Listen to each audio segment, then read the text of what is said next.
पवन सिंह के बहुत ही बवाल मूवी का पोस्टर आप सबके बीच रिलीज कर दिया गया है, जिस मूवी का नाम होने वाला है बजरंगी। इसी मूवी के बारे में आप सबको बताएंगे कि इस मूवी के ट्रेलर को कब रिलीज किया जाएगा और कौन से चैनल से रिलीज किया जाएगा। तो वीडियो को पूरा फुल वॉच कीजिएगा। अगर अभी तक आप सब हमारे चैनल को सब्सक्राइब अगर नहीं किए हैं तो प्लीज़ चैनल सब्सक्राइब करें, वीडियो को लाइक करें, प्यार से कमेंट करें। चलिए वीडियो में आगे बढ़ते हैं, बात करते हैं भोजपुरी के पावर स्टार पवन सिंह का इनकमिंग मूवी में से एक, जिस मूवी का नाम है बजरंगी, जो कि इस मूवी को लंदन में शूट किया गया है। ये मूवी पूरी तरह से पारिवारिक मूवी होने वाला है, जो कि जो भी मूवी लंदन में शूट होता है वह मूवी पूरी तरह से पारिवारिक और फनी और काफ़ी अच्छा पावर स्टार पवन सिंह का मूवी होता है। जो कि आप सब बता दूँ, इस मूवी का फर्स्ट पोस्टर आपसे फर्स्ट लुक आप सबको भी जारी कर दिया गया है, जिस मूवी का नाम है बजरंग, जो कि हमारे डिस्प्ले पर भी आप सबको देखने को मिल रहा है। जो कि आप सब बता दूँ कि इस मूवी को ट्रेलर को आप सबके बीच यसी फिल्म्स के यूट्यूब चैनल पर रिलीज किया जाएगा। जैसे ही इसके बारे में कब रिलीज किया जाएगा, जैसे ही इसके बारे में कोई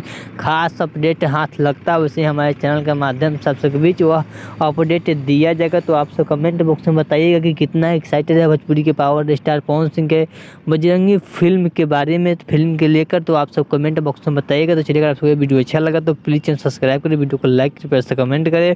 चलिए मिलते हैं न्यू अपडेट के साथ। तो ओके बाय।